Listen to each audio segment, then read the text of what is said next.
Ketika tukang cukur menghunus pisau untuk meratakan godek, aku tersentak. Aku baru menyadari bahwa kehidupan berbahaya. Dunia manusia sama buasnya dengan rimba raya, mengancam di mana-mana, menganga bahaya. Siapa yang dapat menjamin tukang cukur itu tidak hanya akan merapikan godek dan jenggot kita? Bagaimana kalau dia menorehkan pisau itu ke leherku? Kita tidak boleh mengambil resiko untuk potong rambut di sembarang tempat.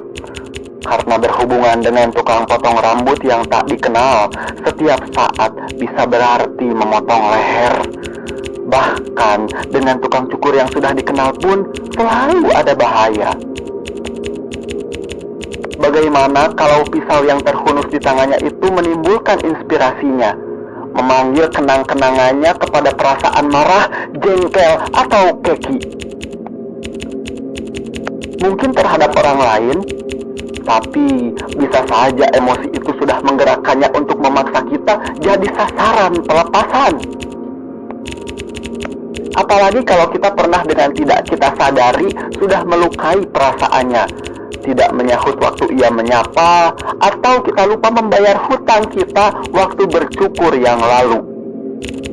Ia kan juga seorang manusia biasa yang bisa goyah hatinya kalau memegang pisau. Dengan pikiran seperti itu, aku jadi takut potong rambut secara lengkap. Kalau rambut sudah digunting, aku langsung bilang, stop, tidak usah dirapikan dengan pisau. Bukan hanya dari tukang cukur, dari setiap sudut 360 derajat memancar ancaman, di mana-mana ada bahaya. Coba, apa jaminannya kalau kita pesan makanan di restoran, koki restoran itu tidak memasukkan racun tikus ke dalam makanan? Kita tidak tahu siapa yang memasak di belakang sana. Kita tidak bisa nyelonong ke belakang dan melihat mereka memasukkan bumbu ke dalam masakan setiap kali mau makan. Bisa saja mereka itu koki-koki gila, seorang pembunuh atau musuh kita yang menyamar jadi koki. Dengan gampang ia memasukkan baygon atau air acu bekas, lalu cuci tangan. Sementara 1 atau 2 jam kemudian, kita akan kaku dilarikan ke gawat darurat, tapi tak tertolong lagi. Dan jaminan apa yang ada di jalan raya yang dapat menjamin mobil yang datang dari arah depan atau belakang kita tidak akan menggilas kita? Jaminan apa yang dapat kita andalkan bus yang kita tumpangi tidak akan dibelokkan oleh supir masuk ke dalam jurang? Jaminan apa yang dapat kita andalkan dokter-dokter bukannya memberikan obat penyembuh, tapi ramuan kimia yang justru merangsang kanker ganas di tubuh kita? Jaminan apa yang bisa menjamin kita aman di dalam rumah, bahwa kabel listrik tidak akan putus lalu menyengat kita yang sedang enak-enak tidur? Di mana-mana, baik di rumah, di jalan raya, di sekolah, di kantor, bahkan di WC, selalu ada bahaya. Kita hidup tanpa perlindungan. Kita harus melindungi diri kita. Aku mulai sakit karena pikiran-pikiran itu. Aku begitu cemas. Aku sudah memvonis orang lain adalah pembunuh, kehidupan adalah ranjau, dunia adalah gelanggang pembantaian. Bahkan, aku mencurigai diriku sendiri. Siapa yang dapat menjamin bahwa aku dapat dipercaya? Karena aku terdiri dari otak, rasa, serta emosi. Kalau emosi sudah meluap, rasa akan terbakar dan otak bisa lumpuh. Dalam keadaan begitu, aku bukan manusia lagi, tapi binatang, robot, calon pembunuh. Di depan mataku setiap detik terbentang jalan ke jurang keruntuhan. Manusia-manusia semua adalah makhluk tak beradab. Arus deras pikiran kumal itu bagai air bah.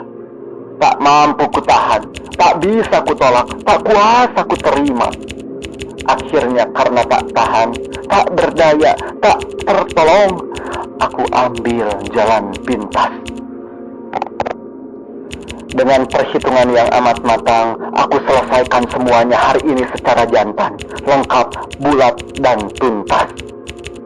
perpisahan ini akan mengantarkan, setidak-tidaknya lebih mendekatkan kita pada ketentraman, perdamaian, harmoni, dan kebahagiaan. Kalau tidak ada yang mengerti atau mau mengerti, terserah. Aku dianggap sudah sesat karena kemasukan setan. Pasrah.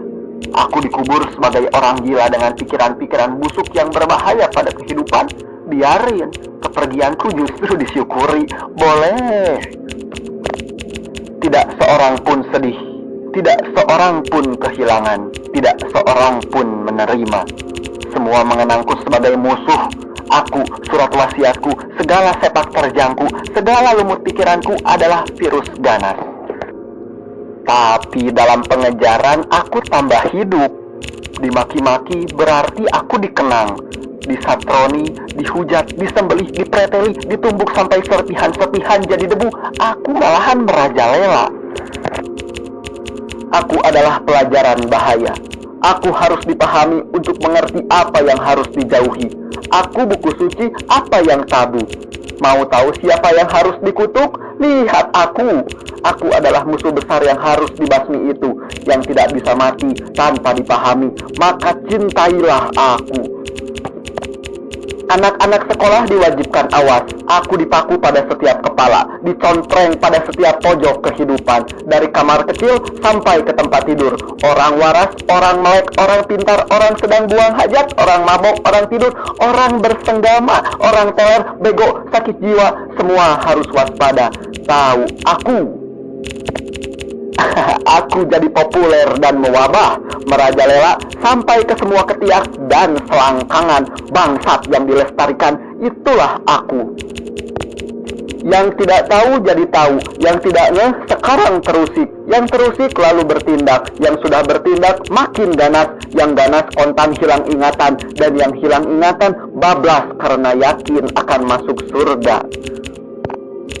Setelah dibungkam, berjuta-juta bahaya baru lahir, galak, menggigit, penuh dendam. Begitu kamu sadar, mau balik langkah, sudah terlambat.